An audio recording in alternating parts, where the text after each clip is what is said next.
सिद्धेभ्यः नमो अरिहन्ताणं नमो सिद्धाणं नमो आयर्याणं नमो वज्रायाणं नमो लोये सौवसाहुणम्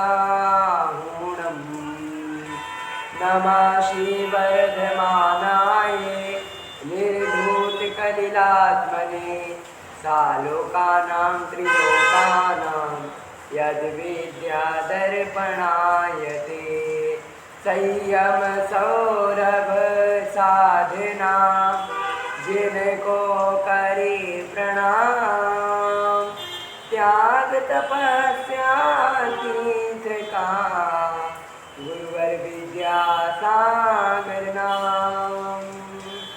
ये पंच परमेष्ठी भगवान की जय। जय देवाय देव मूलनायक श्री शांतिनाथ भगवान की जय हो। बोले चैतन्य चमत्कारी चिंतामणि पारशुनाथ भगवान की जय। बोले अंतिम त्रिदेश वर्तमान शासन नायक श्री महावीर भगवान की जय। बोले 24 तीर्थंकर भगवान की जय। चारित्र चक्रवर्ती आचार्य भगवंत श्री शांति सागर जी महाराज की जय। संत श्रोमणी आचार्य भगवंत श्री स्वर्ण विद्या सागर जी महाराज की जय। परम पूज्य मुनि पुंगव श्री स्वर सुधा सागर जी महाराज की जय। अढ़ाई दीप संबंधी समस्त महामुनिराजों की जय। दशलक्षण महापर्व की जय। उत्तम सत्य धर्म की जय। महानुभाव, आज हम मोक्ष नगर पे बढ़ते हुए आज 5वें स्टेशन पे हमारी ट्रेन रुकती है, जिसका नाम है उत्तम सत्य धर्म। मैंने कल भी आपको स्मरण में दिलाया था, बिना लोभ कषाय को नष्ट किए बिना हमारे जीवन में सत्य धर्म प्रकट नहीं हो सकता। आज सत्य धर्म का दिन है। मात्र सत्य बोलना सत्य नहीं है। आचार्य श्री कहते थे झूठ का त्याग करना भी सत्य धर्म की श्रेणी में आता है। मानव क्या है सत्य धर्म? हमेशा सत्यवादी वचन बोलना, झूठ का त्याग करना, इसी का नाम सत्य है। एक बार एक इमारत पर, जहाँ पर एक घोंसले में चिड़िया रहती थी और उसी इमारत पर बंदर रहा करता था। अकस्मात वश एक दिन उस इमारत पर आग लग गई। फायर ब्रिगेड आई। आग बुझाने का बहुत प्रयास हो रहा है। चिड़िया उस बंदर से कहती है, भाई हम भी इतने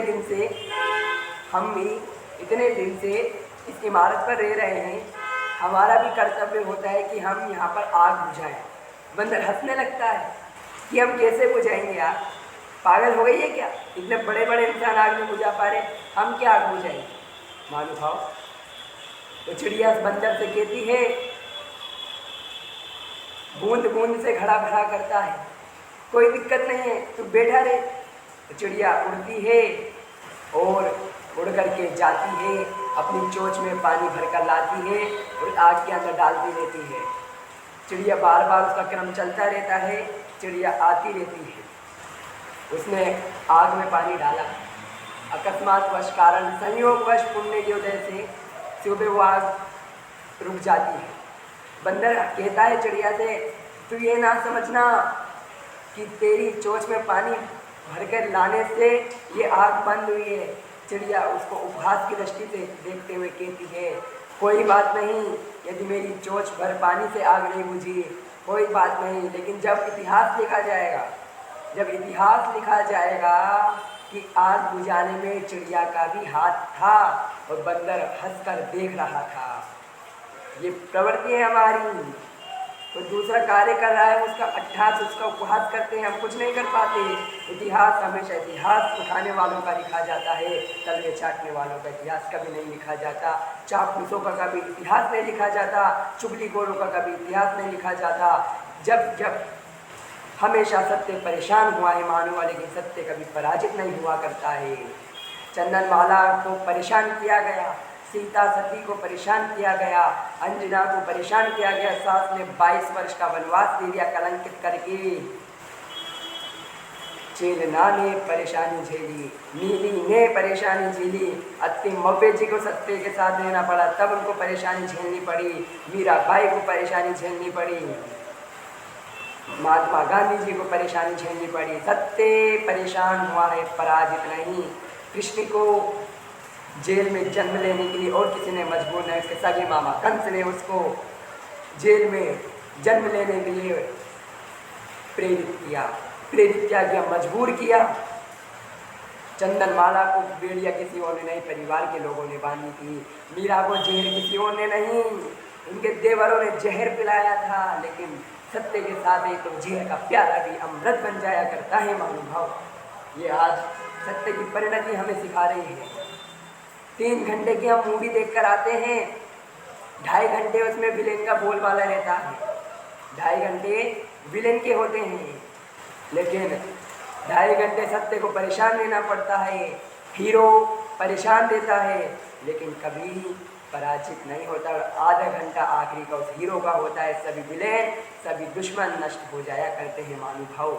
सत्य धर्म, सत्य क्या है? सत्य कम बोलो, अच्छा बोलो, सुंदर बोलो, कड़वा मत बोलो।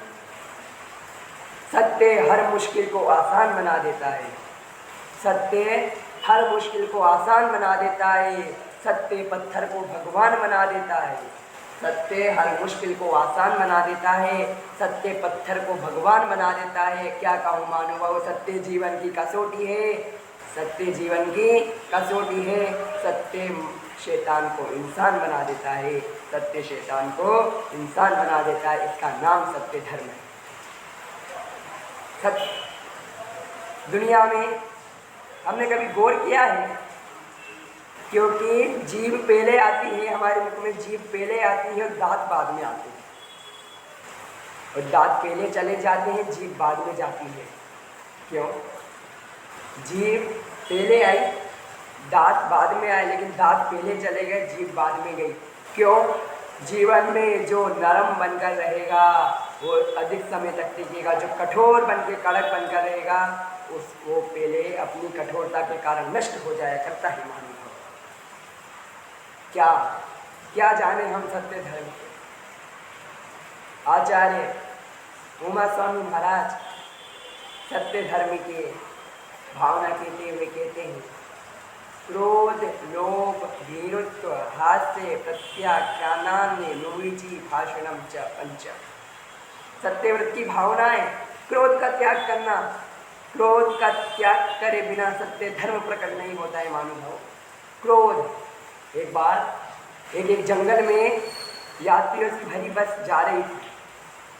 अब जंगल में अचानक तेज बिजली कड़कने लगी। ड्राइवर परेशान हो गया कि यात्रियों की जान बचानी है, कैसे जाए।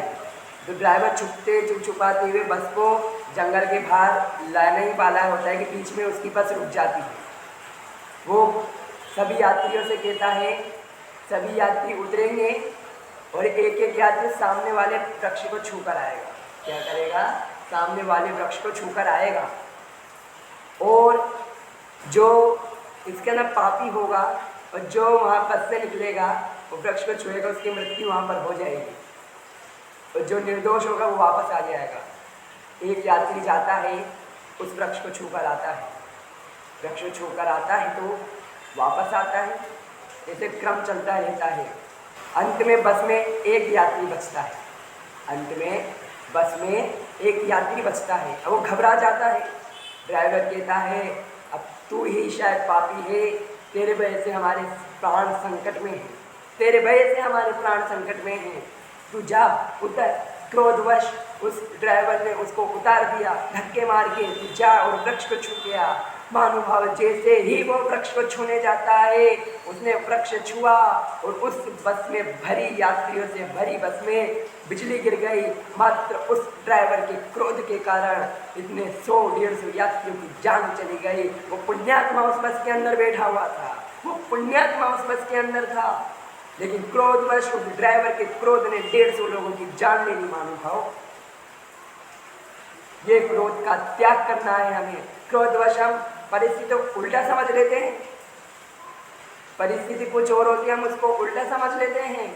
जबकि वो हमारे हित में होती है। भगवान चाह रहा होता है कि तेरे भले के लिए हो रहा है, लेकिन क्रोध विनाशकारी होता है।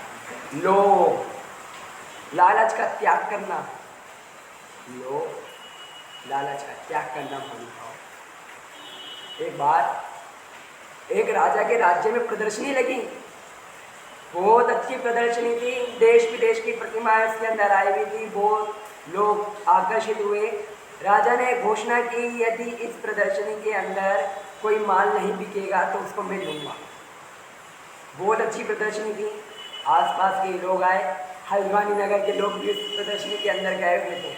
अब हल्द्वानी नगर के लोगों ने तो अच्छी अच्छी चीज़ें खरीद ली। अब उस राजा के राज्य में एक प्रदर्शनी के अंदर एक मूर्ति, शनिचर की मूर्ति बच गई। राजा वचनबद्ध था कि जो चीज़ बचेगी उसको मैं लूँगा, और वो राजा को शनिचर की मूर्ति को लेकर अपने महल में आ गया। शनिचर की मूर्ति के आते ही लक्ष्मी, जितनी उसकी सुख सुविधा की सब चीज़ें थीं, सुख समृद्धि, सभी चले गए, सभी चले गए महानुभाव, सभी चले गए। जैसे ही सत्य जाने लगा, राजा ने सत्य के आगे हाथ जोड़ लिए, यदि तू चला जाएगा तो फिर तेरे वजह से तो मैं इस प्रतिमा को लेकर आया था कि मेरा वचन झूठा ना हो जाए, सत्य पराजित ना हो जाए। सत्य परेशान हो सकता है, सत्य पराजित नहीं। जिस प्रकार उस राजा ने अपने वचन का पालन किया, उसी तरह हमें अपने वचन पर संकल्पित होना चाहिए।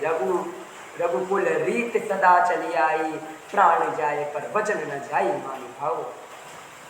आपसे एक प्रश्न है, दुनिया में पिता बड़ा या पुत्र बड़ा, दादा बड़ा या पोता बड़ा, पति बड़ा या पत्नी बड़ी? ये सापेक्ष सत्य है। अब हम यदि चिंतन करें तो जिस समय पुत्र का जन्म हुआ उसी समय पिता का जन्म हुआ। पुत्र के संयोग, पुत्र के कारण ही उसको पिता की पदवी प्राप्त हुई, और पति की शादी पत्नी से हुई तो पत्नी आई तभी तो पति बना। पत्नी कैसे बनी? पति आया तो पत्नी बनी। पोते का जन्म हुआ तभी तो दादा बना।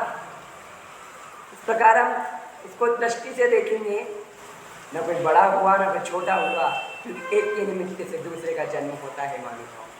पिता के निमित्त से पुत्र का जन्म हुआ, पुत्र के निमित्त से पिता के जन्म होता है। वो भरत चक्रवर्ती परेशान था, उसके पुत्र बोलते नहीं थे, गूंगे थे बिल्कुल। क्या करे, भरत चक्रवर्ती निगोद से आए हैं, जीव बोल नहीं रहे, तिथन करके कुल में आकर के भगवान की दिव्य ध्वनि खराब हो जाएगी, अर्थ का अनर्थ ना हो जाए।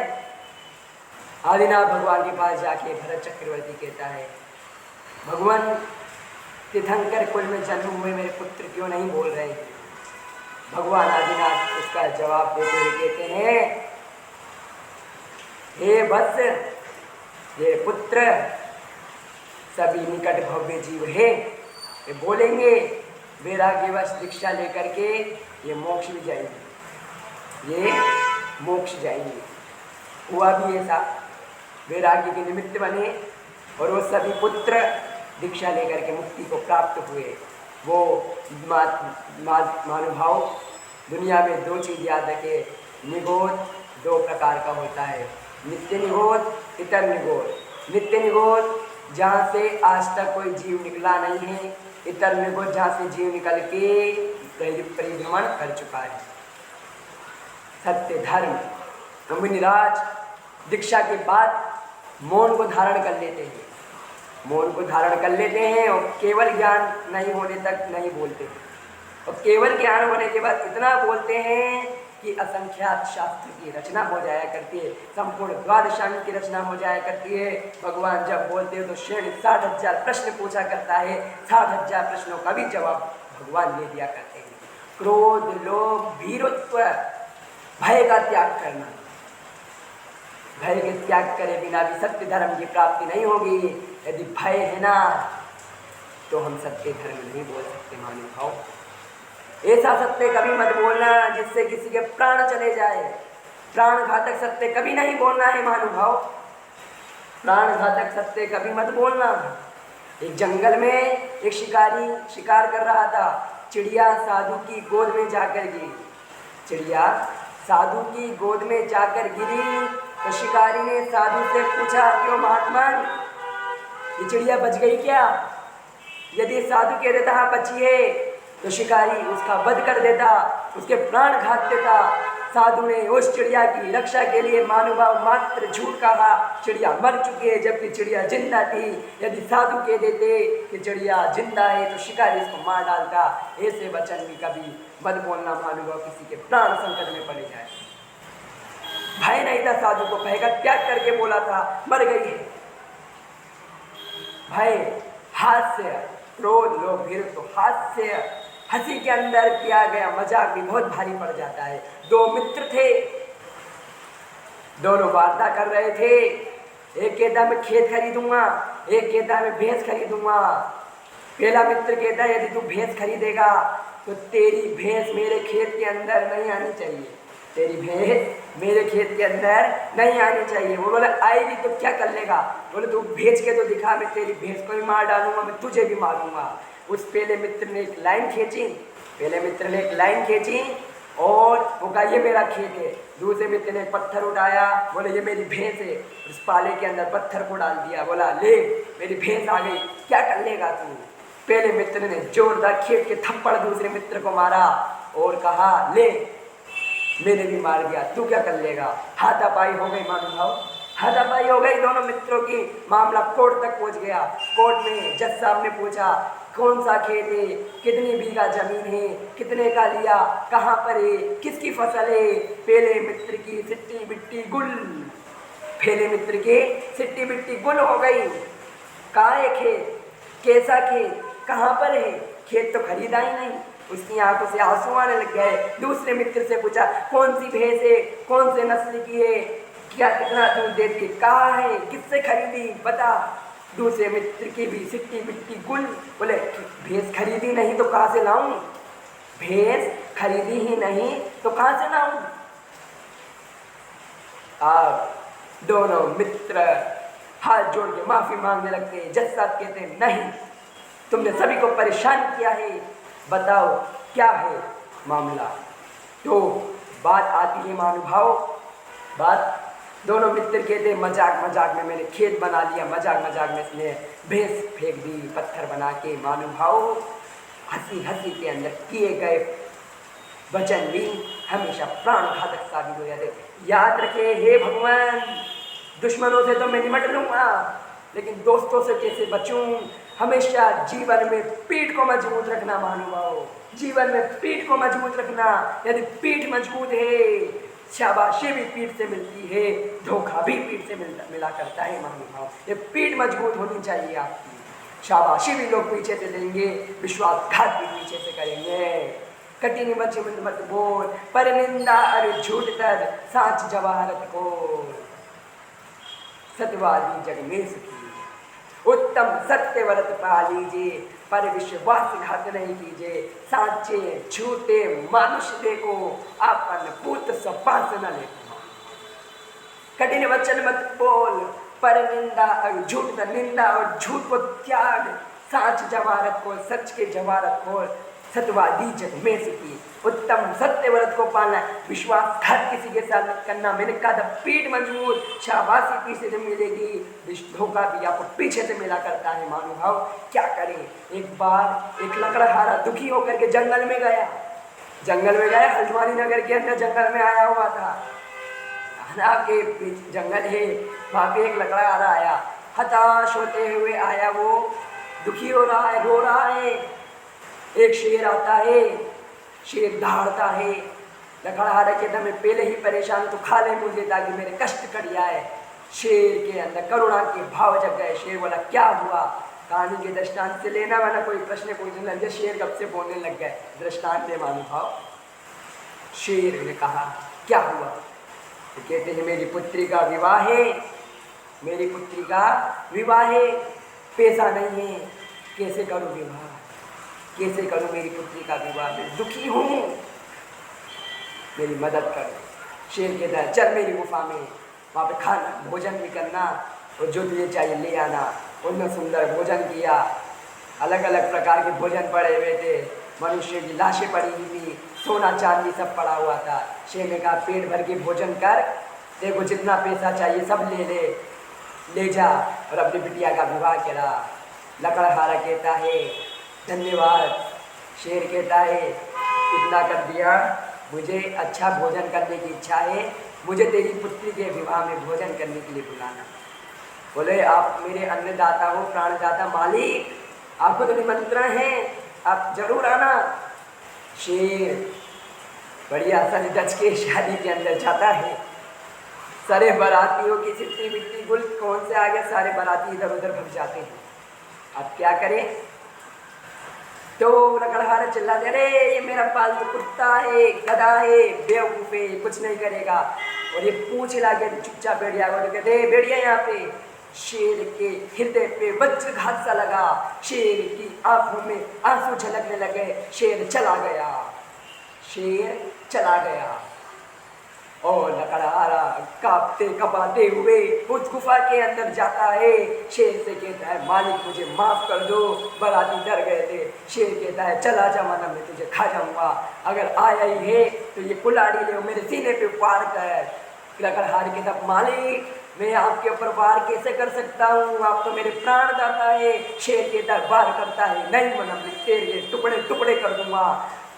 लकड़हारा डर के वश कुल्हाड़ी से शेर के सीने पे वार कर दिया करता है महानुभाव। और शेर के जा अब 15 दिन बाद आना, 15 दिन बाद आना और देखना। लकड़हारा जाता है और जब आकर आता है और देखता है शेर के सीने के घाव भर चुके होते हैं। शेर के सीने के घाव भर गए, लेकिन शेर कहता है शरीर के घाव तो भर गए, लेकिन तूने जो वचन बोले वो कैसे भरेंगे मेरे भाई।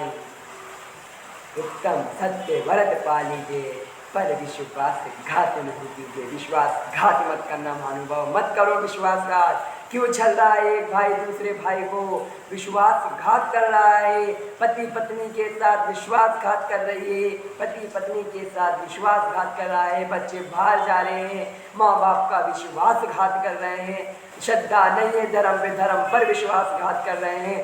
क्यों ये परिणति हमारे अंदर आ गई महानुभाव? क्यों? भगवान महावीर ने कभी हमें विश्वासघात करना नहीं सिखाया था।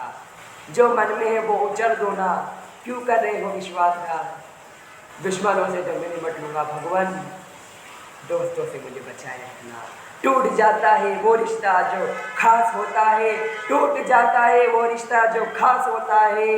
हजारों लोग होते जब के साथ पास होता है, कितनों ने किए धोखे, कितनों ने किए धोखे, ये मत पूछो, वरना अपनों के भी चेहरे उतर जाया करते हैं महानुभाव, अपनों के चेहरे उतर जाया करते हैं। अनुची भाषणम, अनुविची भाषणम, शास्त्र की कहे अनुसार बात का पालन करना, सही संदेह नहीं करना।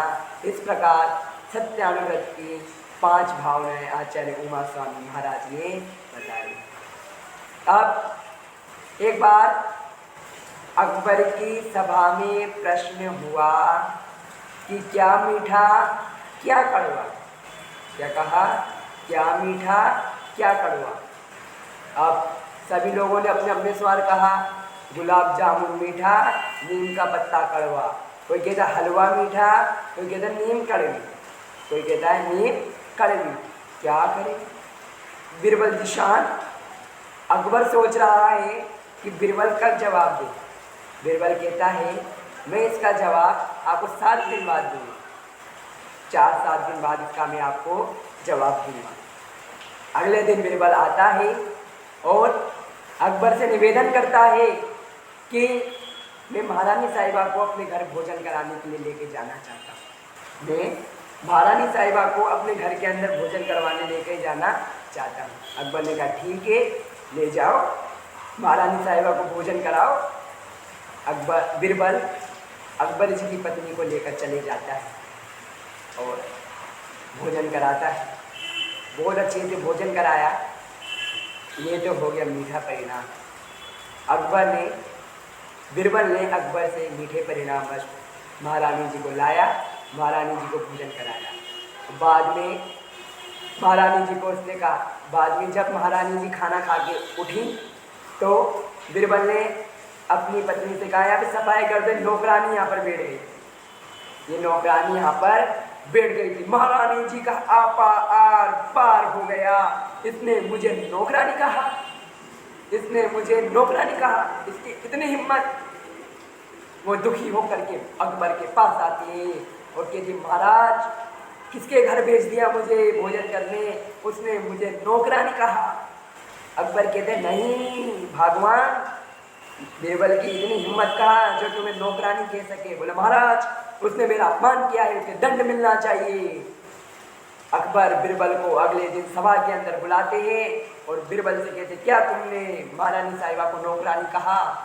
बोले हाँ महाराज, भोजन भी कराया, नौकरानी कहा। बोले तेरी इतनी हिम्मत, तू मेरी बेगम को नौकरानी कहता, तू है कौन? तेरी इतनी हिम्मत कैसे हुई?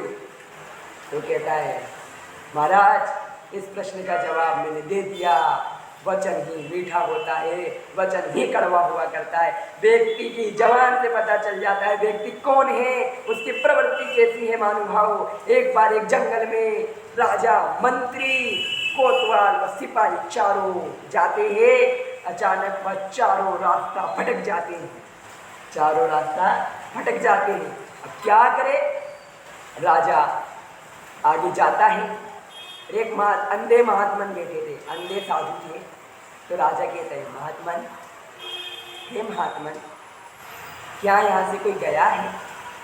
तो कहता है राजन अभी तो मैंने किसी को जाते हुए नहीं देखा, लेकिन आप आगे जाके जाओगे तो आपको राजमहल का रास्ता मिल जाएगा। ठीक है, राजा चले गए। अब दोबारा मंत्री जी उसी रास्ते से आते। मंत्री जी कहते हैं हे संत जी, हे संत यहाँ से कोई गया है क्या? यहाँ से कोई गया है क्या? बोले अभी राजा जी गए हैं, आप इधर से चले जाए, आपको रास्ता मिल जाएगा, आपको रास्ता मिल जाएगा। अब बाद में कौन आता है? कोतवाल। वो कहते हे सूरदास यहाँ से कोई गया है क्या? यहाँ से कोई गया है क्या?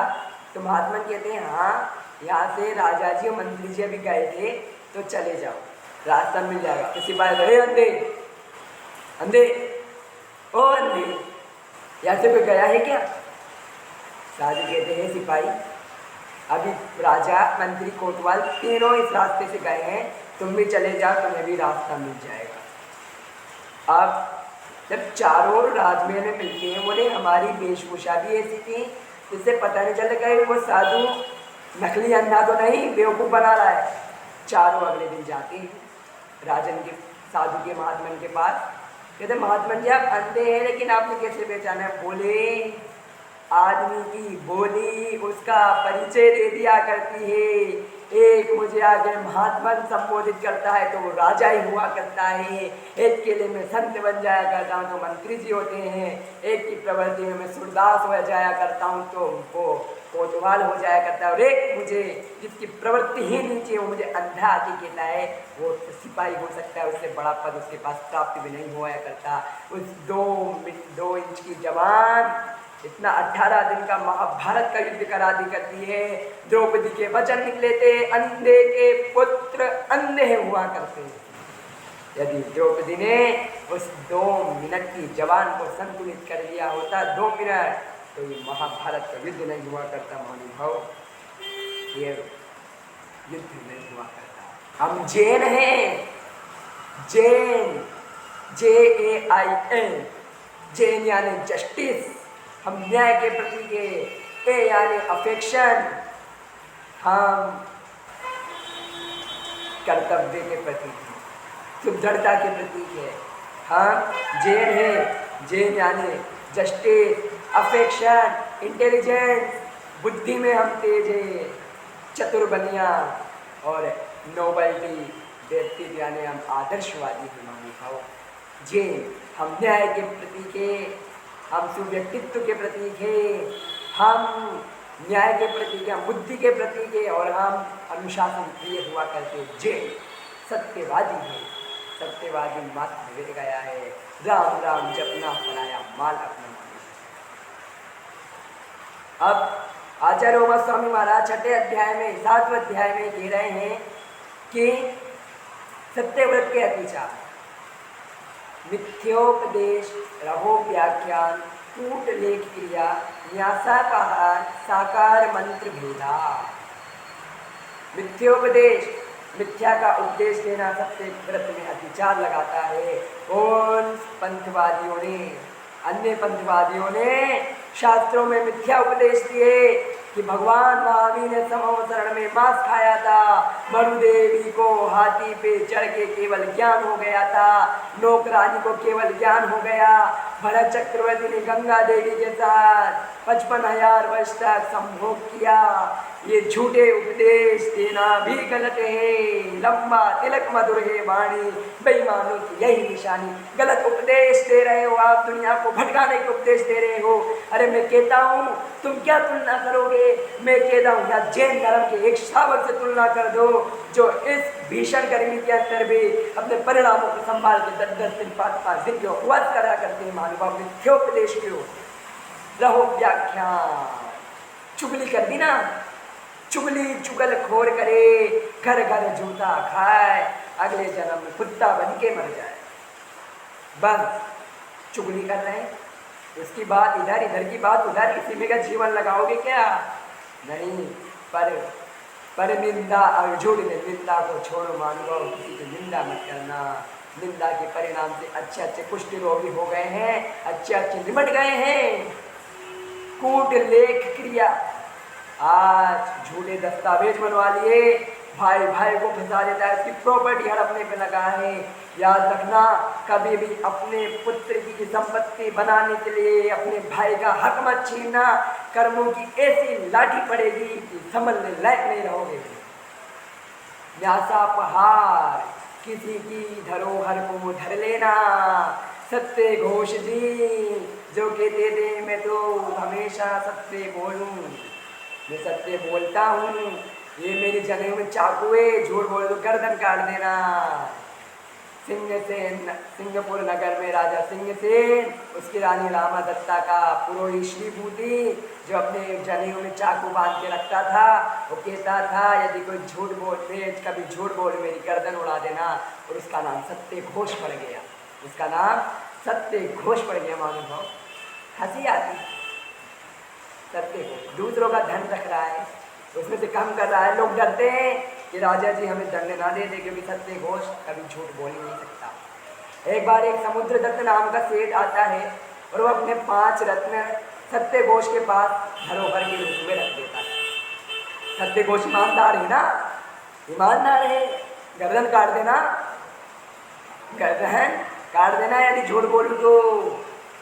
बाद में समुद्र का व्यापार करने जाता है, बेचारे का समुद्र में जहाज डूब जाता है, सारी संपत्ति बेदखल हो गई। वो अपने 5 रत्न लेने समुद्र सत्य घोष के पास आता है। सत्य घोष पहले ही लोगों को भड़ा देता है कि मना कर देना कि मैंने कोई रत्न नहीं लिए थे, पागल है। वो बेचारा समुद्र दत्त 6-6 महीने तक भटकता रहता है, पेड़ पर बैठे रहता, मेरे रत्न दे दो। एक दिन राजमहल की बालकनी से सेठानी जी देख लेती, रानी साहिबा देख ले देती है रामा दत्ता, वो कहती है पागल नहीं हो सकता कोई, 6 महीने से एक ही जाप जप रहा है कि मेरे रत्न है, मेरे रत्न है महानुभाव। और क्या हुआ? उसने राजा जी से कहा, राजा जी झूठ नहीं बोल रहा है, ये झूठ नहीं बोल रहा है, परीक्षा ली जाएगी सत्य घोष की। राजा कहते इसकी परीक्षा लो सत्य घोष की। रानी ने बुलाया, रानी ने शतरंज क्रीड़ा की, शतरंज खेला, शतरंज में परिणाम निकलना था। सब पहले रानी ने अपनी सेविका को सत्य घोष की पत्नी के पास भेजा। सत्य घोष की पत्नी से कहा कि तुम्हारा पति ही हमारे कवच में है, तुम्हें वो रत्न देने होंगे। सत्य घोष पहले ही मना कर गया था कि रत्न मत देना। रानी ने चाल से अंगूठी जीत ली सत्य घोष की, अंगूठी दे करके भिजवाई, अंगूठी लो और अब रत्न दे दो वरना तुम्हारे पति के प्राण संकट में है। सेठानी ने नहीं दिए। उसके बाद रानी जी ने उसके सारी चीज़ों का जनेऊ, उसका चाकू छीन लिया, जीत ली बाजी। और पत्नी के पास, पत्नी ने समझ लिया तो प्राण संकट में, हे पति देव के रत्न लौटाने पड़ेंगे, रत्न दे दिए।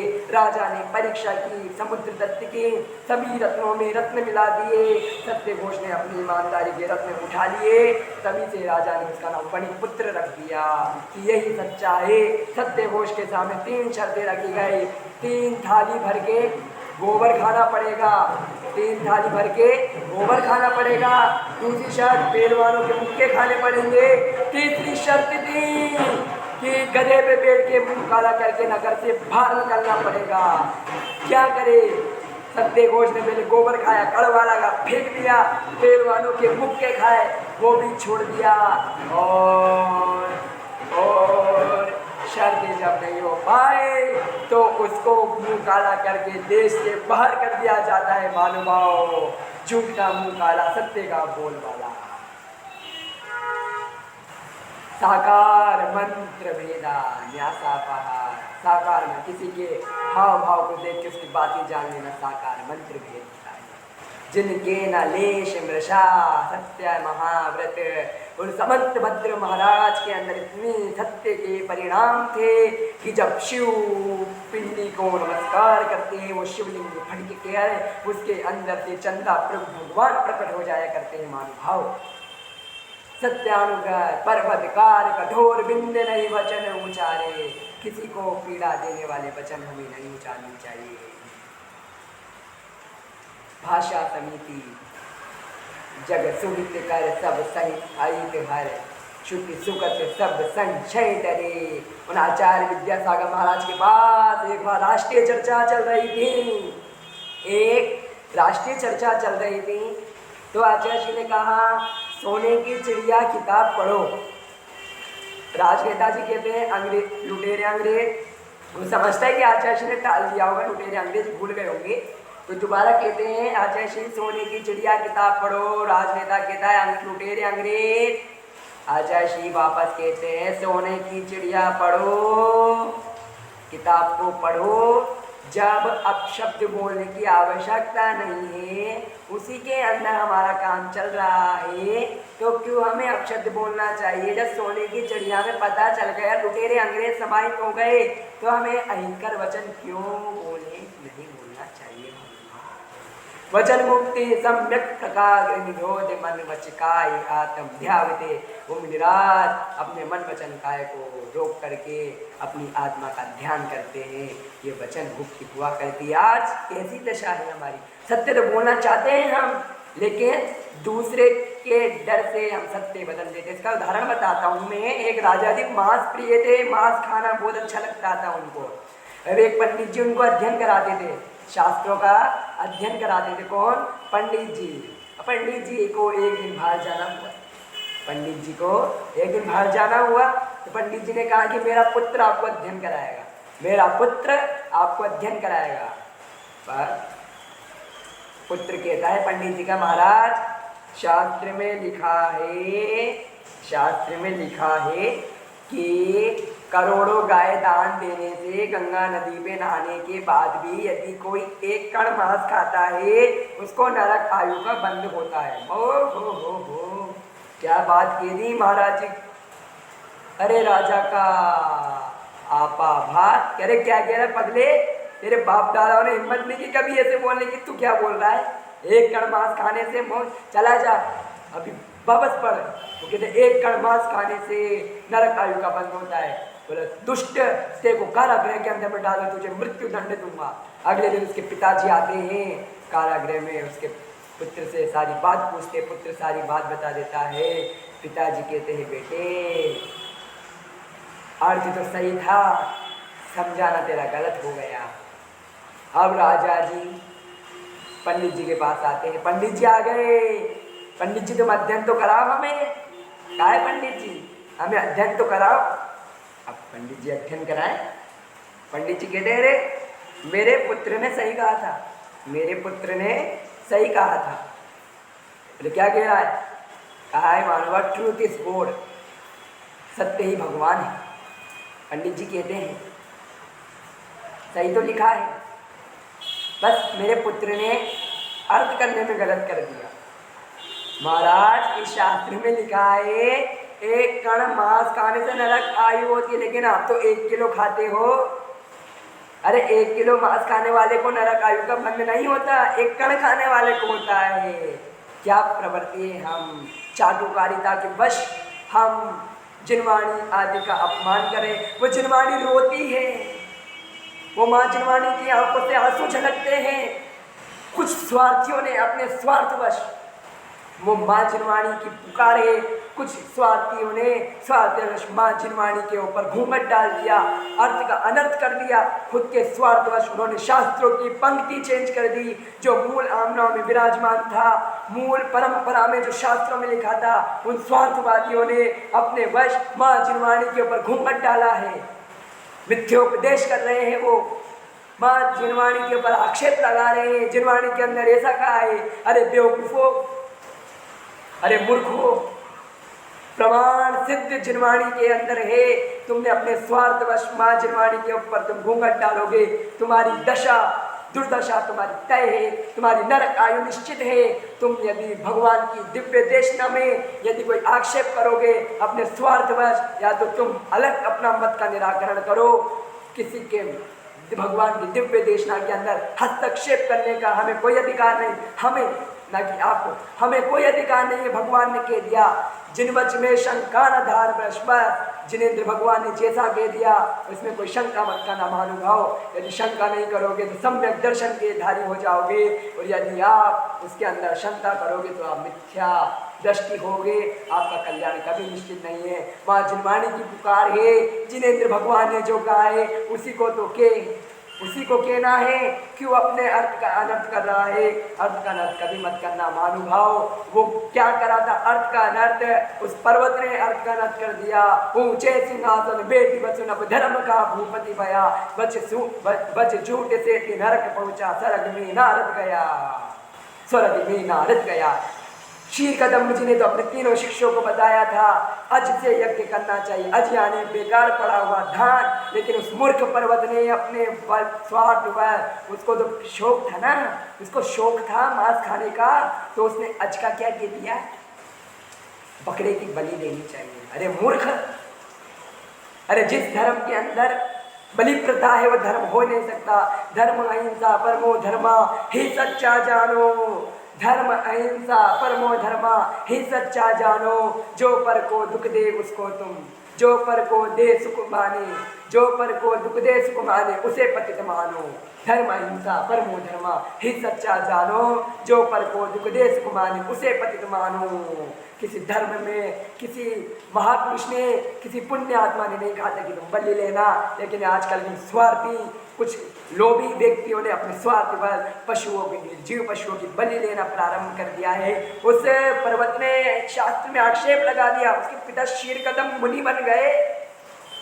नारद कह रहा है, अरे मूर्ख पर्वत, गुरुजी ने हमें ये बताया था कि अज का मतलब धान होता है, लेकिन पर्वत अपने जिद पर अड़िग था। मैंने उस दिन कहा था, खुशी बस कभी किसी को वचन मत देना, वचन का दुष्परिणाम होता है। कैसे होता है वो परिणाम हुआ? उस वसु ने, जब गुरुजी उसको मार रहे थे, गुरु माँ ने बचाया, पर्वत की माँ ने उसको बचाया था, तो वसु राजकुमार वसु ने कहा था मुझसे वरदान मांगो। उसकी माँ कहती है जब समय आएगा मांग लूंगी। अब क्या था, वसु को पता चला, बोले जो झूठ बोलेगा उसको फांसी दी जाएगी, जो झूठ बोलेगा उसको फांसी दी जाएगी। कब क्या था? जब पर्वत की माँ को पता चला बेटा गलत है लेकिन बेटे को बचाना है, तो पर्वत की माँ जाती है वसु के पास, कहती है राजन मुझे वरदान दे दे, मेरे बेटे का पक्ष ले लेना, मेरे बेटे का पक्ष ले लेना, मेरा बेटा बच जाएगा। वसु ने कहा तथास्तु। वो वचन आज भारी पड़ गया, वो धर्म का भूपति भया, सत्यवादी वसु को भी झुकना पड़ गया महानुभाव। और उस वसु को कहना पड़ा, गुरुजी ने अच का मतलब बकरा बताया था, जबकि वसु के अंतरंग परिणाम किए रहे थे। अच का मतलब पुराना धान हुआ। और जैसे ही वसु ने झूठ बोला, सिंहासन धस गया, सिंहासन धस गया। नारद कहता है अभी भी समय है तेरे पास, अभी भी समय सत्य बोल दे, लेकिन वो तो वचनबद्धता रघुकुल रीत सदा चली आई, प्राण जाए पर वचन न जाए, और वो वसुमती से नरक में जाना चाहता है। महानुभाव, झूठ बोलने के कारण कुछ मिथ्या दृष्टियों ने माँ जिनवाणी के ऊपर घूंघट डाला है, जिनवाणी के ऊपर पर्दा डाला है, अपने मात्र अपने स्वार्थवश। बेवकूफ़ों, तुम्हारी दशा भी एक दिन नरक के अंदर सुनिश्चित की गई है। सत्य हर मुश्किल को आसान बना देता है, सत्य पत्थर को भगवान बना देता है, सत्य जीवन की कसौटी है महानुभाव। सत्य इंसान को भगवान बना देता है, सत्य इंसान को भगवान बना देता है। और ये आज उत्तम सत्य के दिन हमें अपने जीवन के अंदर झूठ भाव को त्याग करके सुंदर बोलो, अच्छा बोलो, कम बोलो, कड़वा मत बोलो, इस सिद्धांत को लेकर के यदि हम माँ जिनवाणी के अनुसार चलेंगे, सभी को सदुपदेश देंगे, हम सम्यक दृष्टि की श्रेणी में आएंगे, वरना हम मिथ्या दृष्टि की श्रेणी में बने रहेंगे। प्रथम गुण स्थान में रहे न रहे, हम भी जा करके 14 गुण स्थान में पहुँच के केवल पद की मोक्ष पद की प्राप्ति करे। और आज सत्य धर्म को अंगीकार करके बिना लोभ को जीते सत्य धर्म प्रकट नहीं होता। आज सत्य को धारण करके कल से जो प्रमुख क्रिया संयम तप त्याग आकिंचन ब्रह्मचर्य, क्योंकि उत्तम क्षमा मार्दव आर्जव भाव है, शौच सत्य संयम तप त्याग उपाय है। ये उपाय हैं, 5 उपाय हो गए, 3 उपाय और बचे हैं। 9वें 10वें दिन जो कह रहे हैं सब छोड़ने का दिन है महानुभाव। आज हम अपने जीवन में झूठ को छोड़ करके सत्य धर्म को अंगीकार करके अपने जीवन का कल्याण करें। इसी मंगलमय भावना के साथ महावीर भगवान की जय।